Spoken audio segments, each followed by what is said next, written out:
Halo teman-teman, Assalamualaikum warahmatullahi wabarakatuh. Perkenalkan, nama saya Faratia Jasmine, NIM H07196067. Di sini saya akan melakukan praktikum acara 1 TPT Hortikultura, yaitu mereview 4 jenis tanaman hortikultura.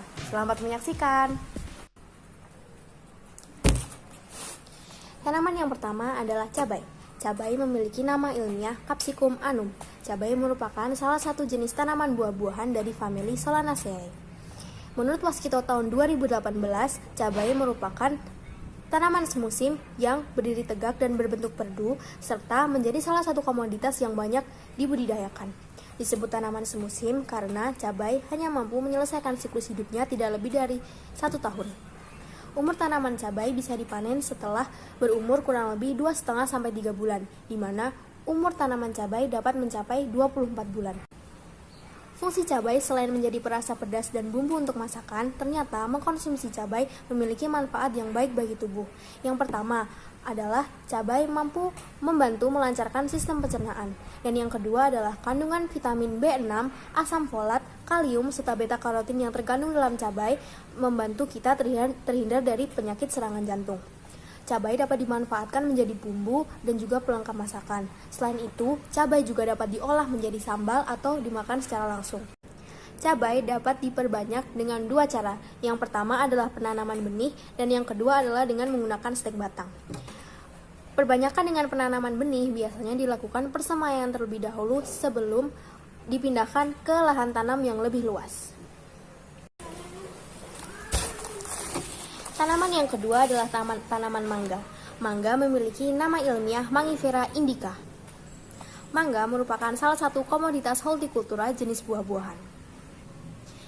Mangga termasuk ke dalam jenis tanaman tahunan, di mana mangga memiliki masa hidup sepanjang tahun. Buah mangga tinggi akan vitamin C, potasium, dan magnesium. Mangga mengandung enzim yang membantu pemecahan dan pencernaan protein dan juga serat yang membuat saluran pencernaan kita bekerja dengan optimal. Tingginya kadar pektin dapat membantu menurunkan kolesterol jahat. Mangga dapat dikonsumsi secara langsung dengan memakan buahnya, juga dapat diolah terlebih dahulu menjadi minuman seperti sari buah mangga atau jus mangga, juga menjadi makanan seperti manisan, asinan, selai, dan lain-lain. Menurut Akolo dan Aziz tahun 2018, berdasarkan hasil penelitian mereka, di mana ekstrak daun mangga juga dapat diolah menjadi teh yang dapat membantu mengobati diabetes, angiopati, dan hiperglikemia. Mangga dapat dikembangbiakan dengan 2 cara, yaitu cara vegetatif dan generatif. Biji mangga yang sudah dikeringkan dan dikupas kulitnya langsung dapat ditanam di media tanam. Sedangkan untuk cara vegetatif, terdapat 2 cara, yaitu okulasi atau grafting atau penyambungan, dan juga cangkok.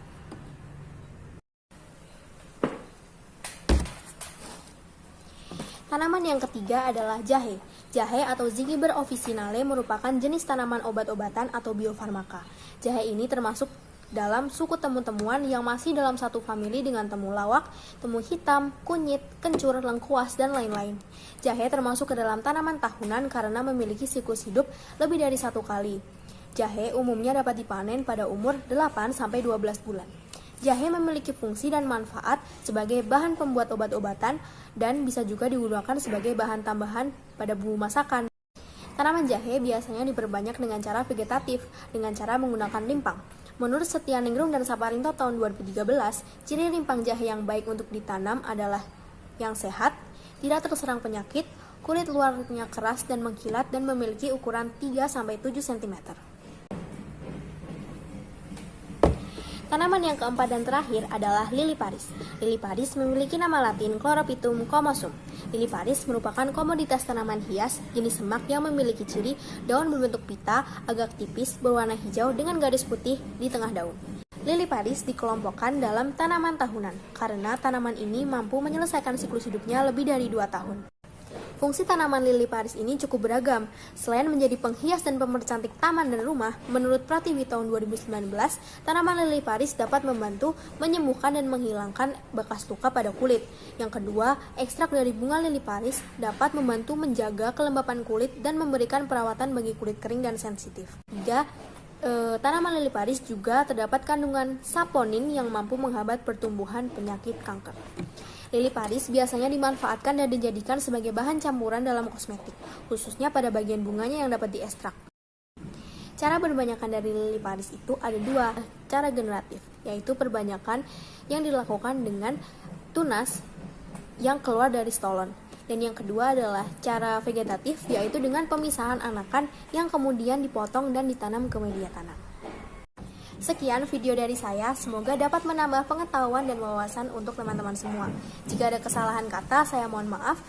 Demikian, terima kasih. Wassalamualaikum warahmatullahi wabarakatuh.